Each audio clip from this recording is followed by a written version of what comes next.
China's mass producing, electronic vehicles at scale. You've got Chinese AI, which has been such a threat to American AI companies that, it's led to a whole new round of tech protectionism. I mean, how long do you think that your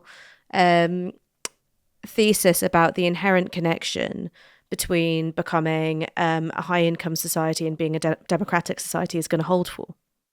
I mean, I've yet to see a government that doesn't allow debate genuinely flourish. And so obviously when you have a country the size of China with enormous economic resources, they can throw money at a favored industry. And with massive subsidies, they can prevail. I look, for example, at how China has cornered the market in solar panels. Now, how is it doing that? It's doing that because it's using Uyghur forced labor in the production of polysilicon. And so, of course, it's like a subsidy. It's super cheap labor. It undercuts everybody in the market, and suddenly it dominates the solar panel industry. So, yes, they can do things like that.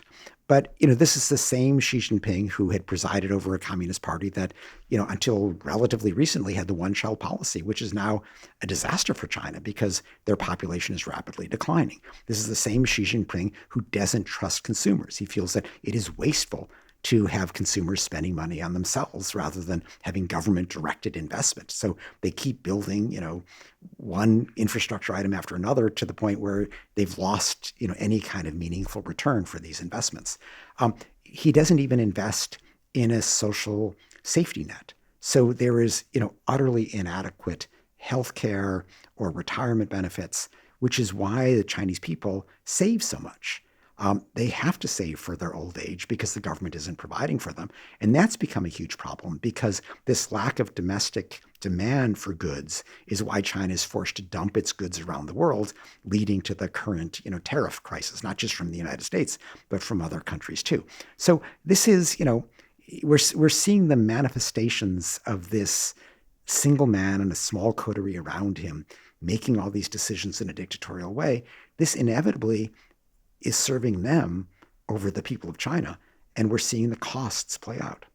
Just before I move on, though, very, very quickly, of course, you can't compare the imposition of a one-child policy to other kinds of demographic decline. But the fact still remains that China is not the only East Asian country to have serious demographic decline. You have democratic societies with serious demographic decline as well. Yes, and this seems to be partly a product of as societies become richer, families are opting to have fewer children.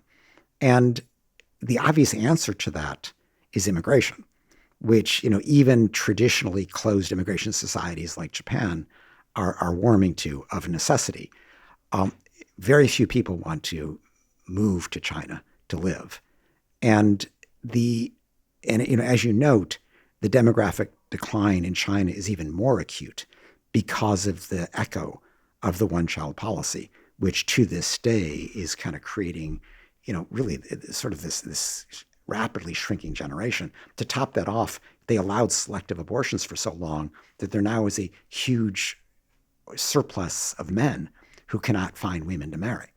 And they're solving this in part by kidnapping women from Southeast Asia, but partly they're just stuck. And this is something that Xi Jinping worries about because this is a potentially very rebellious segment of society. I'm curious about what you think about this, because I was listening to a podcast with Ezra Klein, which was about, has any government ever succeeded in reversing demographic decline? And one of the things that he points out in this conversation with a researcher is that you can try and have as many pull factors as you want. You can improve parental leave. You can sort of, throw money at the problem. It doesn't actually work to get people to make different choices.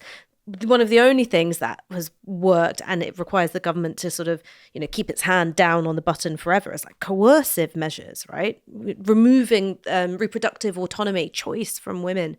You talk about immigration being a response to demographic decline, but obviously immigrants get old as well. Do you see a way through demographic decline which doesn't have,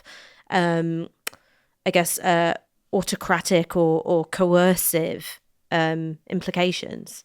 Well, first of all, when I say immigration is, one solution to demographic decline, there are parts of the world where there's a surplus of population. I mean, it's growing very quickly. So I think if you look globally, there's not demographic decline. It's just that some parts are growing faster than others. Some are declining. And there's obviously an opportunity to rebalance that. But then there's resistance on cultural grounds. I recognize that resistance, but that is one potential solution. That's one reason why the U.S. has averted this demographic decline, because there is so much immigration to the U.S. Trump now wants to stop that. One of the coercive mechanisms, I mean, obviously you can, take away contraception, take away the right to abortion, and yes, force women to have babies.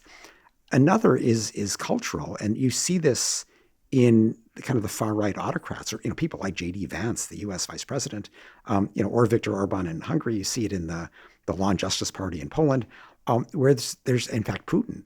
There's this lionization of the halcyon days of the past where women stayed at home, where women were just, led a traditional life of having babies and being the wife while the husband went out and worked.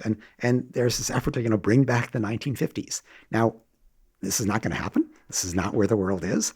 But it is that retrograde vision that is informing a lot of kind of the cultural claims of the far right. And so I think we have to be very aware that that is one proposed solution to demographic decline, which in a sense is an anti-rights solution. It's just, putting the lid on women's rights as they've emerged in recent decades. I want to move on to something which is really important in the book, which is the power of shame. And you write, the capacity to shame begins with the claim made by most governments that they uphold human rights. This has become a pillar of a government's standing. In what ways has shaming been effective? Every government pretends to respect human rights because it's a way of saying to their people, I'm looking out for you, not just myself. And, what I show in the book is that, even governments that seem beyond shame are actually still quite concerned about their reputation. When we tried to put China's human rights record toward the Uyghurs on the agenda of the UN Human Rights Council, Xi Jinping was, calling heads of state opposing us, trying to get them to vote with him at the UN. This is a guy who cares. And it's understandable that he cares, because if you ask Xi Jinping, why are you president of China? He can't say, well, I won a free and fair election. He just has to say that the people in China want the dictatorship of the Chinese Communist Party. But of course, hundreds of thousands of people took to the streets in Hong Kong to say the opposite. Taiwan says the opposite. So, it didn't work there. I tell a story in the book about how even under Gaddafi in Libya, which you'd think, here's a dictator who could care less about his reputation. But he wanted things from the international community. He wanted to kind of get international investment. He was worried about sanctions. So he was trying to put on best behavior. And as a result, he invited Human Rights Watch in. He said, look at my human rights record. I'm trying to improve. We got into his prisons. And one of the conditions was that before we published, we would present our findings to the government. So I went to Tripoli and I sat down with sort of mid-level officials and said, here are our findings. And they started screaming at me. They said, you misunderstood. You're completely wrong, And, I let them berate me for a while. And then I finally said, you don't understand, guys. We're holding a press conference in a few days in Cairo. And the media is going to ask me, how was your meeting in Tripoli? I can say, all they did was yell at me. Or I can say, it was great. They've promised reform. Which is it going to be? And they went back. They said, we have to consult with our superiors. The next day, they invited us back, and it was a different government. All smiles. They had these piles of files on different prisoners. We listed 171 political prisoners we wanted released, and within 3 weeks, they were all released. And that was kind of illustrative of the power of shaming, the power of, holding governments to the reputation that they want by spotlighting where they fall short.